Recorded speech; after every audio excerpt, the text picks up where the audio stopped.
ഈശോമിശിഹായ്ക്ക് സ്തുതിയായിരിക്കട്ടെ. സങ്കീർത്തനങ്ങൾ 34 അധ്യായം 7 തിരുവചനം. കർത്താവിൻ്റെ ദൂതൻ ദൈവഭക്തരുടെ ചുറ്റും പാളയമടിച്ച് അവരെ രക്ഷിക്കുന്നു.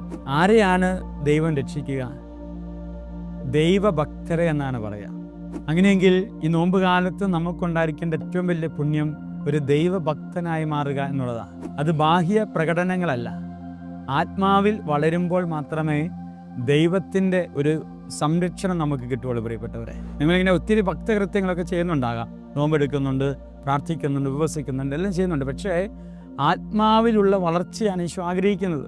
ബാക്കിയെല്ലാം ബാഹ്യമായ പ്രകടനങ്ങളാണ്. അത് ആവശ്യമാണ്. ഈ ബാഹ്യ പ്രകടനങ്ങൾ നമ്മുടെ ആത്മാവിനെ പരിവർത്തനങ്ങൾ ചെയ്യുന്നില്ലെങ്കിൽ അതുകൊണ്ട് അർത്ഥമില്ല. നോമ്പെടുക്കുന്നുണ്ട്, പക്ഷെ ക്ഷമിക്കാൻ പറ്റുന്നില്ല, സ്നേഹിക്കാൻ പറ്റുന്നില്ല, അയൽവക്കത്ത് കയറി ചെല്ലാൻ പറ്റുന്നില്ല, ഒന്ന് എളിമപ്പെടാൻ പറ്റുന്നില്ല. അപ്പോൾ അതെല്ലാം ബാഹ്യമായ പ്രകടനങ്ങളായി ഒടുങ്ങിപ്പോവുകയാണ്. അവിടെ ദൈവത്തിൻ്റെ സംരക്ഷണം ഉണ്ടാകില്ല. ദൈവത്തിൻ്റെ ഭക്തരാകണം. ഒരു ദൈവത്തിൻ്റെ പ്രവൃത്തി നമ്മൾ ചെയ്യാൻ ആരംഭിക്കുമ്പോൾ ദൈവഭക്തനായി നമ്മൾ മാറും. ദൈവത്തിൻ്റെ പ്രവൃത്തി എന്താ? സ്നേഹമാണ്, കരുണയാണ്, വാത്സല്യമാണ്, കരുതലാണ്. ഈ വളർച്ച നമുക്കുണ്ടാകുമ്പോൾ നമ്മളൊരു ദൈവഭക്തനാകും. നമ്മളെ ദൈവം സംരക്ഷിക്കും.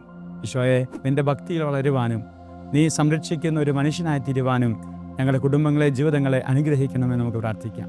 ദൈവം അനുഗ്രഹിക്കട്ടെ. ആമേൻ.